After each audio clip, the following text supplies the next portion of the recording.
Let me introduce Professors Wei Tsai and Adrian Liu. Both of them are professors in mechanical engineering here at Stanford. Both of them are also members of the Mechanics and Computation group and have been working as part of that group, but in general, on the research behind metal 3D printing. And out of that research has grown a course now that they're offering for the first time to students. And so we're going to have a kind of wide-ranging conversation here today about 3D printing, about their research, and about the course. But I thought it would be useful if we started with a little bit deeper dive into just more about you and your research interests. And we were chatting beforehand, and I had noticed before that both of you started as nuclear engineers, and now here you are in a mechanical engineering department and focusing on metal 3D printing. So Professor Tsai, could you just start us off and talk a little bit about your background, your research, and how you got to metal 3D printing, where you're in, how you got to that interest? Right. I guess, looking back at my PhD times, yeah, I got my degree in nuclear engineering, but really we were studying sort of fundamental deformation mechanisms of metals, right? So that actually, those metals could be used in a nuclear reactor, or you could be used in other applications, right? So over the last 20 years or so, my research has always been on how to understand the microstructure evolution of materials, and then through that, how we can predict the properties of materials, right? And now the metal 3D printing is basically a fascinating arena where basically all of this will come back and basically lead to interesting new phenomena and new functions. Interesting. Okay, so that's great. So in fact, there's a steady through line to it. And from the beginning, you've been looking at kind of the fundamental properties of metals and predicting the structures of those properties of those metals. Professor Liu? Well, thank you, Pax. This is very exciting to be here sharing this webinar with you and with the audience. So I started also as a nuclear engineer, but my background was in computational solid mechanics. I was trying to simulate the mechanical behavior of fluids and solids as you load them, right? So this is solving a lot of partial differential equations in the computer and adding a little bit of secret sauce to say how the material behaves. And I loved mathematics and I loved analyzing things in that context. But then suddenly a few years ago, precisely in 2015, I started to help a company here in the Bay Area doing meta 3D printing, and I realized that with meta 3D printing, you can actually build what you would ideally design with the computer. So if you know how to do computational mechanics, then you would say, okay, how can I build this structure in the best possible way? And here in meta 3D printing, you have what we call free-form possibilities. You can essentially build the shape that you want with a lot fewer restrictions than with current manufacturing methods, with established manufacturing methods. So I just fell in love with it. And that's how I started. That's fantastic. So I want to come back to that. So, well, in fact, maybe we can start, just as a follow-up to that. So, you said you started with metal 3D printing in 2015. Could you give us a broader overview? So when I think of 3D printing, when we first started talking about this, I think of kind of 90s, 2000, like, you print a little plastic Eiffel Tower. But my understanding, and is used to maybe for a lot of prototyping, rapid prototyping in organizations. But it sounds like metal 3D printing is relatively new, maybe in the last decade where it's really taken off. Can you give us a kind of a broader overview of, metal 3D printing, just kind of broadly speaking, what is it? And how is it different from that, what I think about when I think of, the 90s and a little desktop 3D printer? So I'll tell you the story that I know. I tried to verify this story many times. I'm not sure. I couldn't. But essentially, yes, metal 3D printing started in 1986, mostly for polymers. And there was a lot of activity in the early 90s, even by one of our colleagues here, Fritz Prinz, in what was called rapid prototyping. My understanding is that there were a lot of initial patents that were preventing the free development of the technology that started to fall at the beginning of the 2010s. And that's where a lot of startups started to develop here and in Europe. And that's how the industry flourished. And it's still flourishing, right? I mean, it's still too early. It's still moving into the future, essentially. Can Can you talk, maybe build a little bit about that? So it is fairly young, and it's not that the technology hasn't been there, but its availability has really become more widespread. Can you talk a little bit more about that flourishing, and you're saying it's kind of still in its early stages. What does that mean? Can you unpack that a little bit? Yes. So what happens is that essentially, when you 3D print, you are generating a new material. It's not the same material that you cast. It's a different material. And the material you generate depends on the geometry of the part, on the process that you choose to print. And so there are a lot of uncertainties on exactly what type of material you get. So if you want to do some nice decoration for your home, then you don't care. Right. But if you want engineering performance out of it, you will need to understand better what is happening there. And so it takes time. It takes time in engineering to certify processes, to gain the confidence that you need to use it in a situation that you have some requirements to meet. Maybe I can add on to that. So this is about what's the difference, right, between the metal 3D printing and the plastic 3D printing that most of us have in our garage, right? So sort of from a just a basic processing point of view, the main difference is that if you want to print metal, you have to melt it, and the melting point is way higher, right, than the plastic. So for the plastic, printer, the melting point is less than 200 degrees Celsius. And if you want to melt steel, it's more than 1,000 degrees Celsius. Okay. So basically, there's this enormous. So basically, you have to raise the temperature huge, 5 times higher, and then it's gonna cool down, right? And so that's one reason why you can't have your metal 3D printer in your garage, right? So you basically have to have a lab, right? Right. And in fact, you can, if I may, you can make an analogy, okay, between the temperature scale of the printing, with skiing, okay, a ski resort, okay? Okay. So basically, you go to a ski resort, okay. I mean, usually there's like a kind of a family-friendly kind of a slope over there. That's where I want to go to, okay? It's pretty safe and all that. But then there's another one, right? The peak is 5 times higher than this one, right? Right. That's where my kids want to go, but I was kind of very nervous, okay? But then if you go all the way up there, right? And then you come down. And then, but when you come down, you're going to come down fast. Right. Okay? And then differently from the skiing, in skiing, basically, hopefully every time you come back, you go back to the same spot. Right. Okay. But here, when we go to the same spot, that basically means that it's the same structure that you're going to arrive at. But in 3D printing, I think one of the excitement is that basically as you come down, you have the control at the right time. Right? Then basically you can control the formation of the microstructure so that you can end up as all kinds of microstructures that many of them are never seen before, right? And then you basically, as Adrian was saying, you end up with a completely different material. Okay, so that is the challenge of metal 3D printing, and also the excitement of metal. It's being able to sort of tailor or plan and create those microstructures. Can we? You can have like very, very different microstructure than before. So the slope for you was the temperature, right? Right. Yeah. Exactly. So basically, the height I'm talking about, this is the temperature, and you go.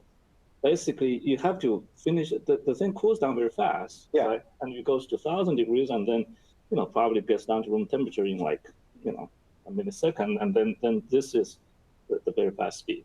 So I want to stay on. I want to come back maybe to some broad level things as well, but I do want to stay here because I think this is a really interesting part of it. When you say that, let's say I cast titanium or something, I have a titanium part. When I'm casting it, it's a different material than when I'm 3D printing it. If we're coming back to casting, are the same, I assume to some extent the same things are at play, right? Because you have to heat it up to a very hot level and it cools down. Is it just that those processes have been around longer so we understand them better? Or is it that you have less ability to sort of tweak the parameters to create those microstructures? So, I mean, does that make sense? So this is a very, very good observation, right? So first of all, let me start with the best way of describing what we are talking about that I found, right? for instance, titanium, a titanium alloy, like titanium 6 aluminum 4 vanadium, the most popular alloy used, for instance, in medical implants. So it has, a concentration of atoms of titanium, of aluminum, and of vanadium, right? Mm-hmm. And some other things. So when you cast the alloy, what you do is you heat it up, you put it in a mold, okay? You control where you are injecting the melt, so that you know exactly more or less how it's solidifying, okay? And it solidifies at a very slow rate. Got it. And it's mostly uniform, or you try to design it with the computer as well to be uniform. Mm-hmm. So in that situation, you know that the titanium atoms will go somewhere, and then the aluminum atoms will go somewhere else, and the vanadium atoms will go somewhere else, okay? When we 3D print things, it turns out that the aluminum and the vanadium atoms don't have the chance to move to where they should be, mm-hmm. for what the alloy was designed to encast it, okay? Essentially, we have the same atoms, but ordered differently when we 3D print them. In that sense, it's a different material. So a different alloy, essentially, same. It depends on how you define alloy, because alloy, it's the same proportion, mostly the same proportion of the components, but they are organized differently. Interesting. Okay, because precisely you don't have time for the atoms to accommodate, and the lattices and the grains to arrange themselves in a way that you would get in casting.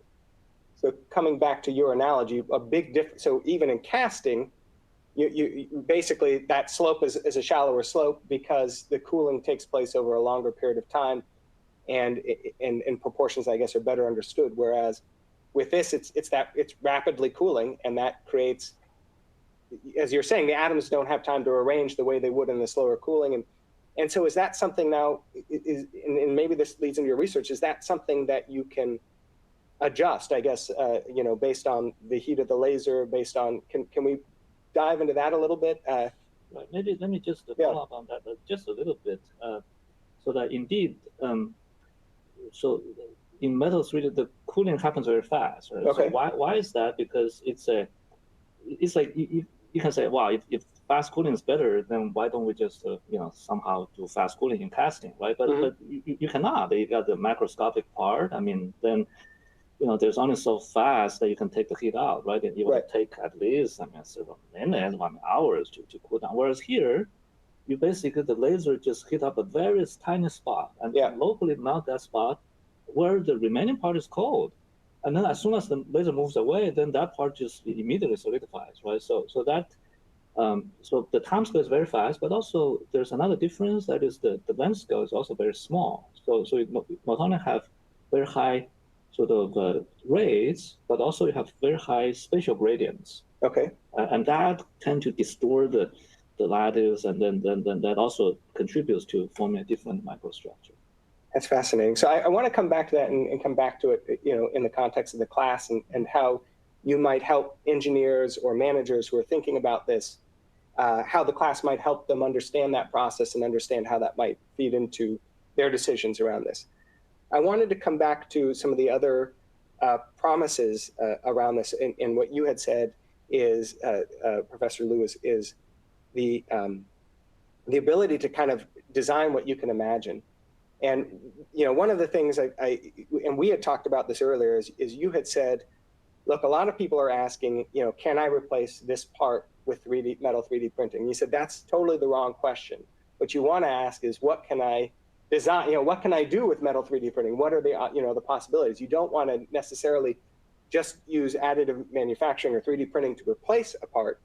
You want to think of how you can redesign that and take advantages of the strength. So could we go into a little bit of that? I know it relates to this question of the microstructures, but just in terms of designing a part, can you talk about some of the promises there and what's exciting about metal 3D printing in that context? Yeah, there is a lot to unpack in that question. So let me first go a step back to the question you asked way before, and about whether you can control the heat. Yeah.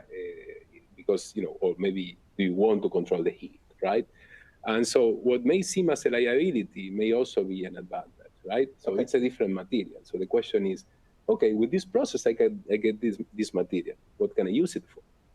Yeah. Right. So if you start looking at 3D printing in that way, then suddenly you say, okay, there are a lot more opportunities already available, right? And so, the question is again, what can I do with 3D printing instead of solely replacing a casting process? Mm-hmm.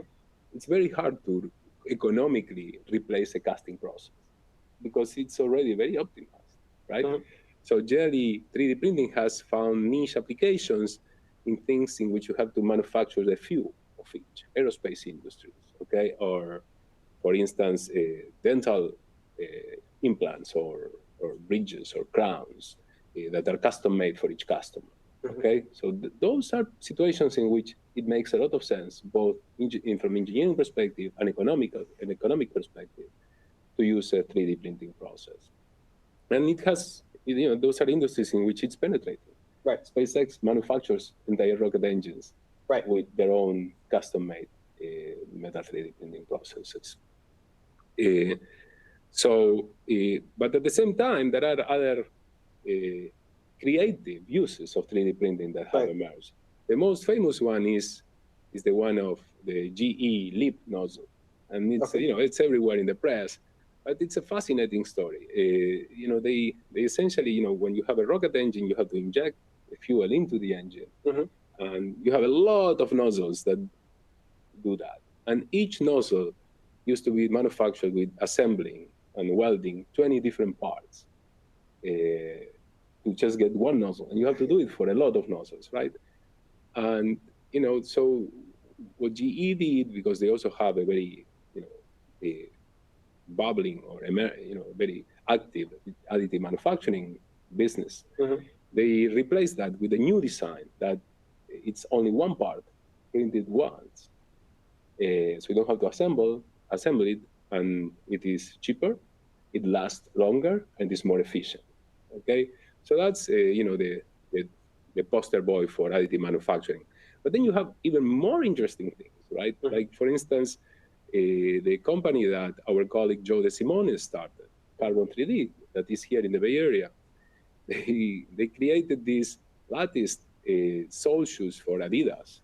And now Adidas is manufacturing those sole shoes, running shoes, right? With lots of carbon printers. And the distinguishing feature of those shoes is that they sort of have a tailored mechanical response for shock absorption. Interesting. Based on what we call latticing. Instead of being a homogeneous material, it's a material made of little struts whose geometrical configuration, thickness, and arrangement is designed to have some shock absorption capabilities. And they did the same thing with radar helmets. So they created pads, individualized, custom-made pads for radar helmets for the NFL, right? They are being sold today, 3D printed. Is there a possibility to do similar level of kind of customization with metal today? Or, I mean, it sounds like that's a much more complicated process. No, it is. Yeah. For instance, an industry that hasn't emerged because the economics of it doesn't seem to be there yet is of custom-made knee and hip implants, right? For instance, okay. So there has been a lot of talk about it, but the solutions that are currently there are good enough for the economics of it. I think that in time we're going to see a drift towards custom-made implants. Yeah, and that's interesting. That one comes up a lot, is the ability to sort of design this, I guess, the texture on the surface of the implant so that the bone can better, grow onto the implant. That's already been done. That's already done. That's called porous tantalum, and that is one of the main manufacturing methods for porous tantalum is precisely 3D printing. But I'm talking about the entire implant. If you have a problem in your knee, so what is your bone? What is the best way to build the implant so that so that it perfectly adjusts to your knee and you have less chances of rejecting the implant, and you have better chances of walking more naturally. Okay, So that is a problem that is not, it hasn't been perfectly solved today, but it will be better solved. At some point, it's convenient to 3D print the custom made component. That's interesting. Okay, and we're getting some, some questions over here, on that level of predicting the state change of material before it's printed, and whether we can keep the metal heated with microwaves, I guess. But maybe before we jump into those, can we talk a little bit more then about the challenges with metal in particular, Professor Tsai? So like, what are, maybe coming back to those parameters, not around design, but around where these questions are going around the material and thinking about the material itself and how you can, predicting it, understanding it. So one thing we had talked about before this began was, one thing that comes up, and maybe we can get into powder, powder bed fusion. We can get into that a little bit because that'll be the focus of the class. But one of the challenges with that is that there can be these defects which make it sometimes more risk with failure or fatigue strain and those kinds of things. It sounds like that is still an issue. So can you maybe talk a little bit more about the challenges around working with metal in particular and predicting and understanding what's happening there? Right. So I guess I can. This gets to basically the first question. Yeah. Right? Okay. So can we, predict the state change of the metal before it's printed? And yeah. So, and for example, then we talk about this fantastic opportunity of you can form many different kinds of microstructures, right? I mean, microstructure in some sense is basically the same as how the defects are arranged, right? Mm-hmm. So I think the short answer, well, it's somewhere in between, yes and no, okay? Yeah. So what I mean is that there's this huge body of knowledge called physical metallurgy, okay? That has been basically around for decades, and then that's how, we continue to have, people, have new alloys designed, right? Mm-hmm. Like the super alloys that you use in the engine. Over the 5 decades, they get better and better. I mean, those are not metal 3D printed, right? But basically, in order to accomplish that, people really have made a lot of sort of advances on our understanding of how how microstructure change, how you can influence that by heat and processing and all that. So those are the material science aspects, right? And that foundation does not change. I mean, basically, it's going to be the same kind of players in there, okay? So if it's steel, okay, the steel has FCC, BCC phase, okay, so we got to deal with those, okay? And then you have grain boundaries and you have, dislocations. So basically, so we can actually, people can use a lot of this knowledge, right? And a lot of this sort of metal 3D printing are very analogous to welding, because it's literally like you just weld everywhere. Okay. So basically, a lot of knowledge can be used and to make sort of general prediction. You do want to apply those, and so that you get an idea, roughly speaking, which trajectory the material is taking as it's cooling down, right? So that, I guess, is kind of a lot of what we want to cover in the class, so that to basically get everybody some general understanding of what to expect, right? But I don't think we're at the level, we meaning the community, that we know precisely, like if you do exactly this kind of laser printing, then this will be exactly the microstructure, because it's just too rich, right? But I think, so that's like a research question right now, but with time, right, then our prediction will become better and better, right? But ultimately, it's going to be using all of those knowledge and also cut out your printed parts and put in a microscope, and then use that to update our understanding of how the microstructure evolves. So even within industry, there's probably a research element as you're developing the parts, is understanding, looking at those microstructures, being able, and I guess one advantage of this is you don't have to invest in all the tooling necessary for casting. You can kind of iterate through it a couple times to understand what that structure is. Maybe, or it's harder to do than to say. Yeah. Okay. Yeah. Yeah. It's been a lot of alchemy in some sense, learning how to print the part. Yeah. Right now it takes a number of iterations to get to an acceptable part, and it's guided by knowledge of the operator. So it's this combination of kind of the fundamental science and then some empirical research of doing it and then improving on the process. And there are companies that are better than others and doing it. And we're probably not the most advanced yet. I mean, there's a lot of knowledge that is proprietary. Yeah, that's interesting. And so, one of the things that you mentioned in there, the mechanics and computation group mentioned in some of their research into this is, and this is just a personal interest to me, is it sounds like you can actually potentially tune electromagnetic properties. What does that mean?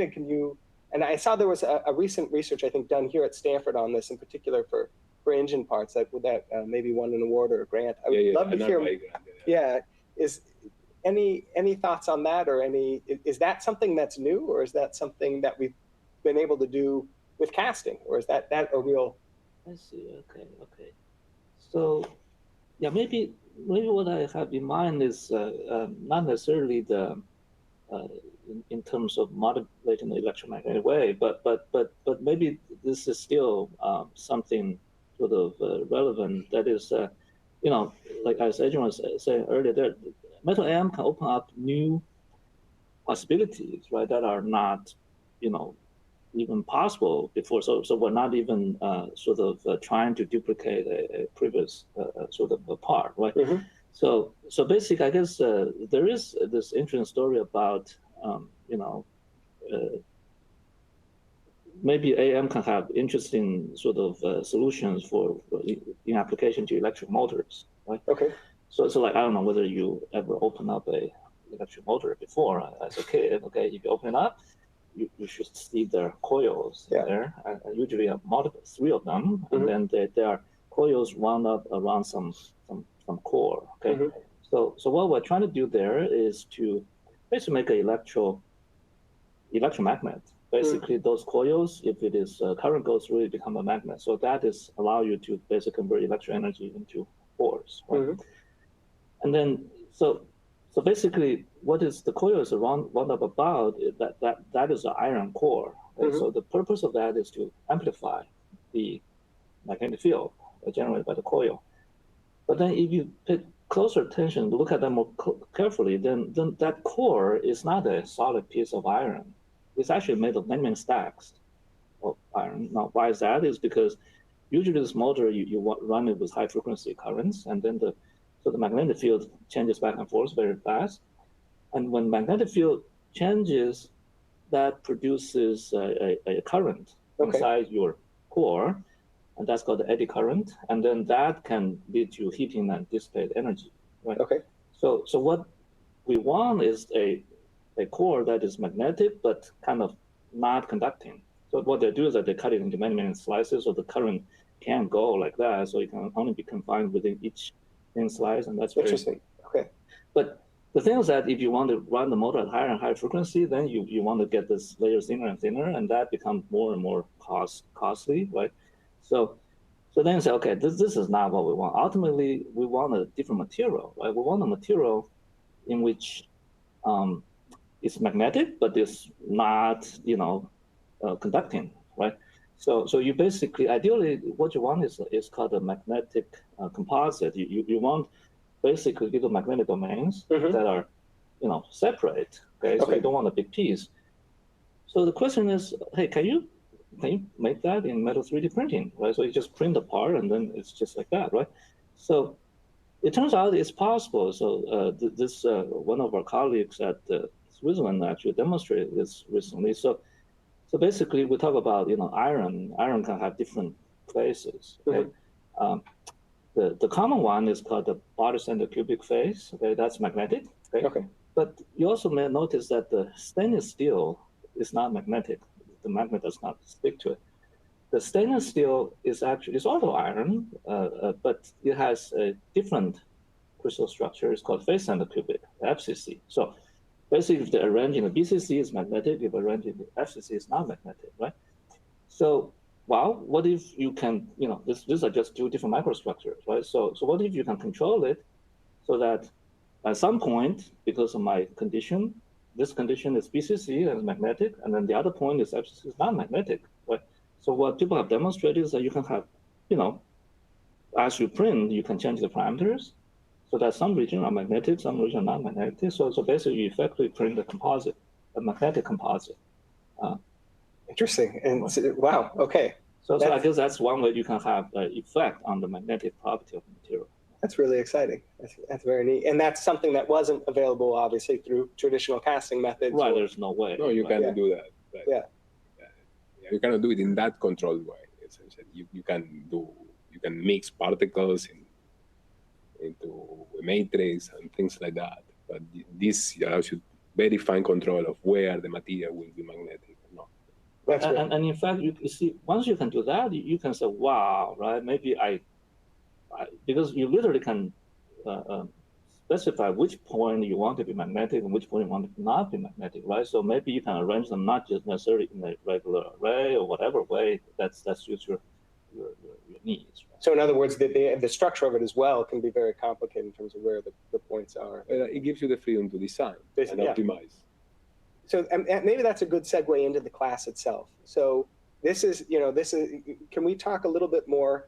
So you have a class on metal 3D printing that you're going to be teaching here at Stanford. As I said earlier, it is open to enrollment by remote students as well, professionals in the area or globally. So can you, what is, maybe Professor Liu, if you could just start out, what is the kind of the genesis of the class and what are you trying to accomplish with it? Yeah, so when I started in metal 3D printing, I realized I had to learn a lot of things I wasn't very familiar with. I just saw that when I was a student, but I had not used that, right? And if I wanted to talk to people that were doing the printing, I just needed to know. Yeah. And so I said, okay, imagine that there is somebody in an organization that is starting to print or is printing with metals, right? How can I help that person communicate with his colleagues or her colleagues, okay? And so the class is designed at giving the students a broad understanding of a lot of different topics that are involved in metal 3D printing. It's also designed to give you a perspective on, to teach you how to print as well. So that's the practice part of the class. But the class will also give you the science behind the metal 3D printing, so that such person can participate easily in a conversation in which there are microscopists, metallurgists, there are CAD designers, there are printer planners, there are operators of the printer, and so essentially a holistic view of the process of metal 3D printing. And I can talk more about the class if you want. Yeah, I would love, one thing that's interesting, and I think this was something that came up earlier, is in one of our earlier conversations, I'm seeing, on my side, obviously I'm not an engineer, but I work with a lot of the engineers who are here teaching classes. And it seems more and more that these holistic classes are necessary because you're bringing so many, even within engineering. I mean, it's terrifying to me to think that someone who has a PhD and been a professor is like, there's so much I had to learn to just even, to understand and be able to talk to people. It's just interesting to me. This is more of an observation than a question, but just it's interesting how important these kind of holistic classes are becoming, it seems. And I mentioned before, we see this in the robotics as well, as professors saying you can't just be the sensor person. You have to understand what the decision planning is. You have to understand all these parts. You may be focusing on the metallurgy. You may be focusing on the design, but you need to have this larger knowledge base in order to make informed decisions. Yeah, I would love to hear maybe what are some of the can you give us some details about what are that kind of? Yeah, well, I mean, the good thing is that because the class tries to cover such a broad range, is that we're not going to be the only ones teaching it. Yeah, we have a lot of very interesting invited guest speakers. For instance, in the second day of the class, we're going to have a lecture by Benny Buehler, who's the CEO and founder of Velo 3D, a company that manufactures unique 3D metal 3D printers here in the Bay Area. That now, is in the New York Stock Exchange. Okay, so he's going to give us a perspective of where the metal 3D printing market is today. Mm-hmm. What are the needs? What are customers wanting? And where does he see this going forward, right? So that's just an overview of where we should expect generally the industry to move to.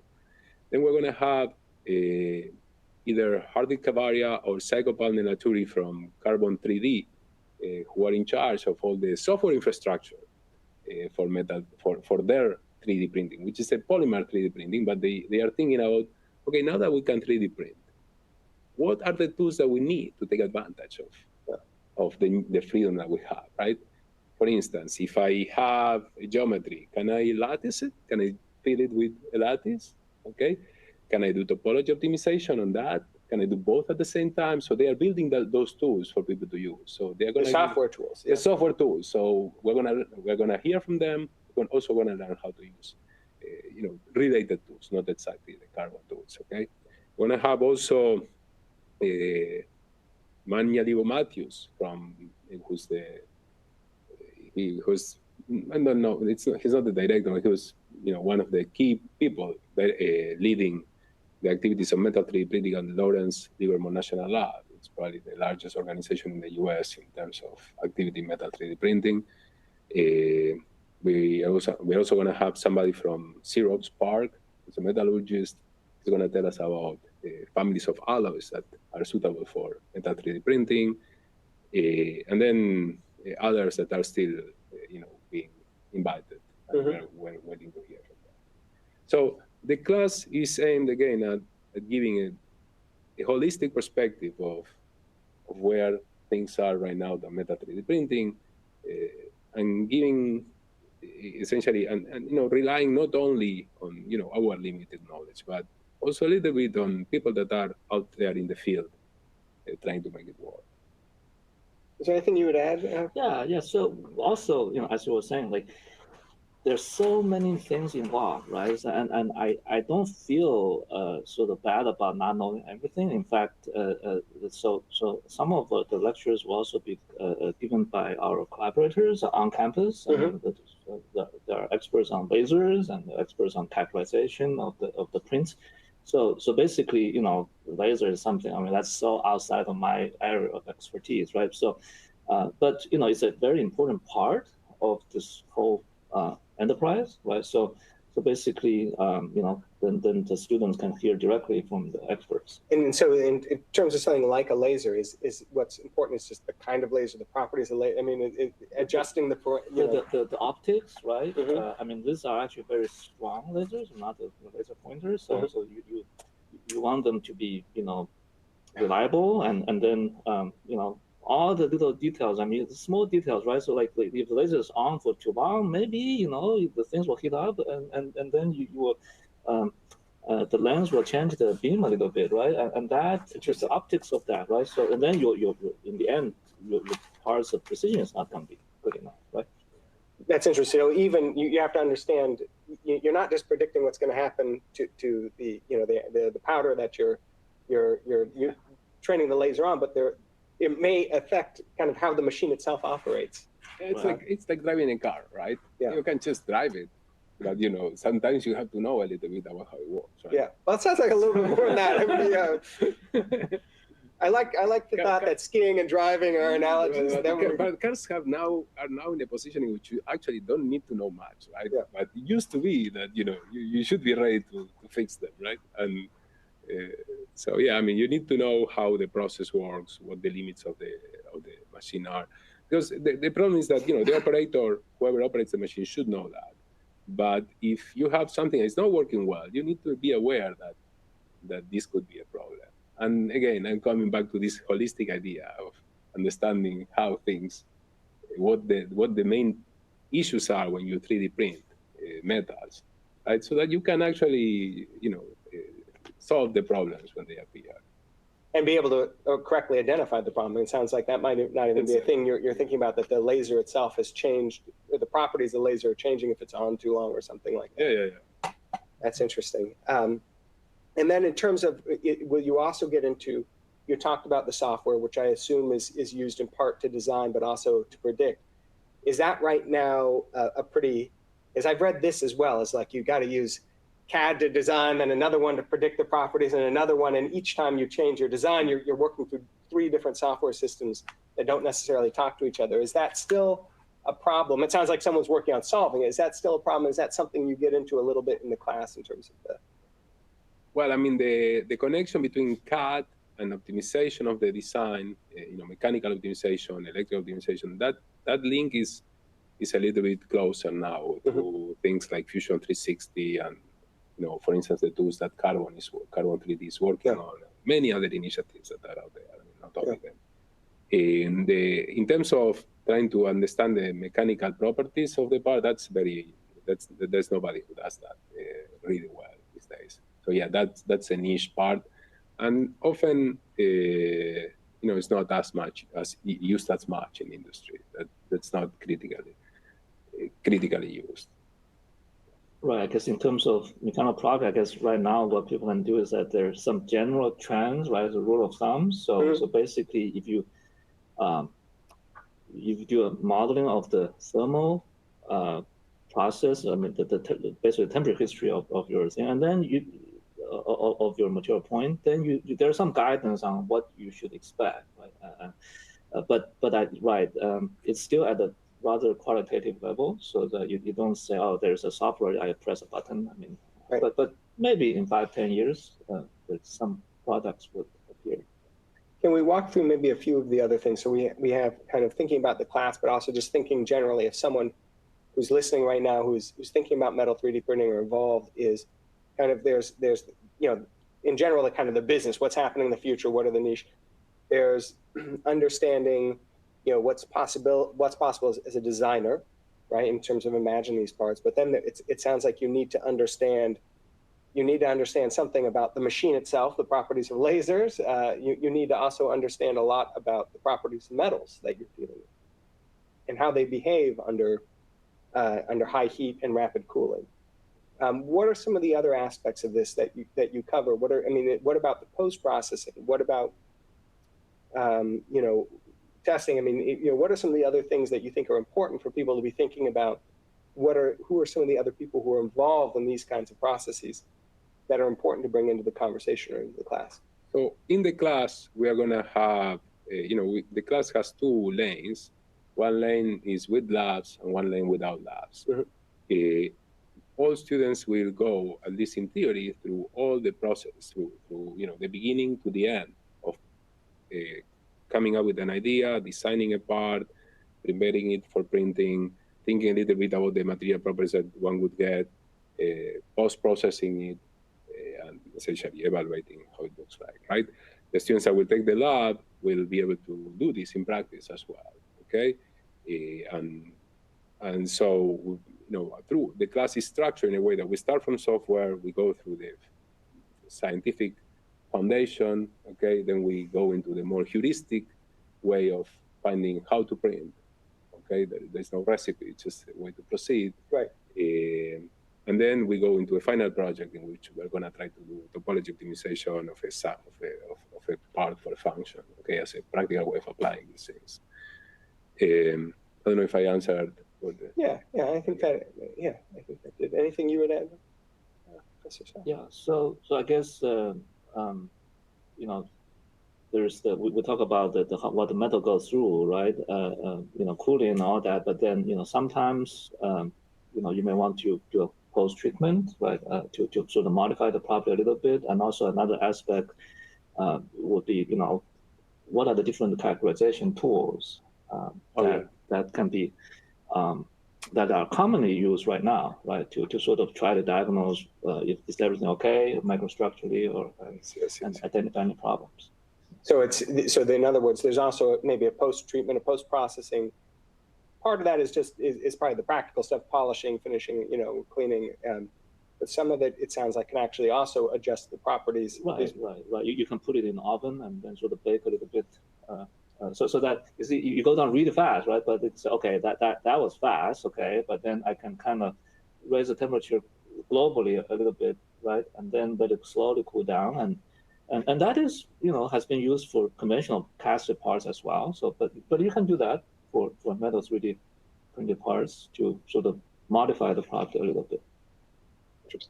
Okay. But regarding the characterization, so we're gonna another part that we're gonna learn in the class is, the principle of scanning electron microscopy and optical microscopy, and how do you prepare those images, and once you have the image, how do you interpret it? So, and this is what's happening after you've created it, when you're trying to understand when you're trying to see the quality of your part, right? So you want to see how many pores do I have, what type of microstructure do I have, generate the martensite, right? So, this is part of being able to have a conversation, right, and interpreting the data that would be used in case of assessing the quality of a part, right? That's interesting. So, earlier on we were talking about predicting these, and it sounds like there's some of that's going into it in terms of planning it, but a lot of it is also understanding after the fact. And we got this question about, the fatigue properties. I assume some of that's just going to have to come out through looking at the particular microstructure and then testing it as well. Yes, it is like that. And can I ask, so I think we're nearing the end of time, so I think, but maybe one last question for you, excuse me, on my side is, the machines themselves, as we think about industrial purposes or scaling these, how sensitive are, you're working at, when you're talking about what you're doing, you're working at a very small level. How sensitive are those to the machines themselves? How much does the machine itself influence, what the results will be, and how much? I imagine that may be something that comes into this class as well, is that you could have 10 machines and 2 of them are finicky and they behave slightly differently or are creating different things. I mean, is that a reality now, and is that something that will go away in the future, or is that always just going to be probably a part of this process because of the level that you're working with? Yeah, so unfortunately, you have 2 similar machines. You say, okay, they are the same machine, and they actually can give different results, okay? And this is because we are not yet at the stage in which we really know exactly all the details that are affecting the quality of the part that you produce. So often what people do is, once they know how to manufacture a part in a machine, they just don't touch the machine. We just manufacture it, okay? Right. But this is going to improve in the future as more sensors are included into these machines, and more data science is added, and experience is gained. Machine manufacturers will understand how to certify the quality of their products better. Yeah, I can add to that. So I think the short answer to your question is right. Yeah, the machines are very finicky. So that when we started, right, we were trying to say, okay, try to compare our model predictions with the what happens, and that's when we realized we have to have our own machine, because at least you can try to get to the bottom of what is happening, right? So the thing is, like, I think the situation is improving, is that the repeatability should be getting better and better. There's no mystery, right? So it's just that sometimes some things that you didn't suspect could cause the difference. For example, if you change the powder, but the powder may have a different impurity content than the previous batch of powder you have, and that could make all the difference, right? So, so basically, I think with time, then people realize, that these are the things that you should check, right? And then because you basically have one uncontrolled parameter, then you didn't know about, and then that could make all the difference. So this is coming back to those heuristics. It's just the process of doing it. You learn how to check the purity, and I've read a lot about also the grain size, and I assume that was known for a while. Right. So this is why the class is called the science and the practice of meta 3D printing. So that we don't try to mean that we understand everything. There are things that we understand, and that's good. They help. And there are things you just know. Yeah. Yeah. But I just want to have one more thought, because if you look at, let's say, casting or metal forming, people also took a lot of time to learn how to do it, right? I mean, and there is a lot of art in doing that as well, right? But in metal forming, people have 1,000 years to. Yeah, I understand. I understand, but yeah, that's true. So, but I think that one of the problems, there is a question here about what's preventing 3D printing from being most widely available. But my thinking is that, right now, we are thinking about the printer as like the printer you have, the inkjet printer that you may have at home, right? That you just send the print and it prints. That's not the case. generally, you need a special operator for the machine, and the person has to be trained. So even if you buy a machine from a company, that person has to have intimate knowledge of how that works, right? So that's a tall order to overcome, right? I think that's a big problem, and so we are potentially seeing a shift from companies buying machines to companies offering services in which they print, because they will know how to print. Okay, this will take a little bit of time until the best business model falls into place. Okay. Interesting. Yeah. And the other thing is that the current generation of students are only starting to learn. Oh yeah, I can 3D print. I can design with this freedom. Imagine a person has been designing for 30 years and know that they have to design and they have to put a hole to put a bolt there with a nut to connect the two parts, and now he's, oh no, I can do it with 3D printing. Well, I mean, that's a mental transition that it's not easy to make, right? Right. So it's also a generational transition. Right. So I think we're going to see more and more applications as the people who are now at school start populating the ranks of engineering firms. And my understanding is that was always an issue. And someone fresh out of engineering school sends a design to a machinist or someone who specializes in casting. They're like, you can't do this, right? This isn't, it's not capable. They may be right. I always have a lot of respect for people who have a lot of experience. Yeah. And we have this last question that but actually kind of relates to these things. There is one other thing, a constraint on this, which is whatever you're going to print's got to fit in the metal 3D printer, right? So that's still I know there are some maybe polymer printers that can do car bodies. I mean, what are the size that we're generally dealing with, I guess, right now? Well, that one, yes and no. So indeed, for the particle fusion, indeed, okay, there's a build area or build volume, so you can only, print within the container that has the powder. But the other technologies where you print something that's much bigger than the printer. Interesting. That's I saw this in space. I mean, Relativity Act. I mean, they print the whole rocket, right? I mean, then the rocket is huge. I mean, you don't want to have a printer that's even bigger than the rocket. So how do they do that? It's literally, rocket is very big, but it's a thin shell.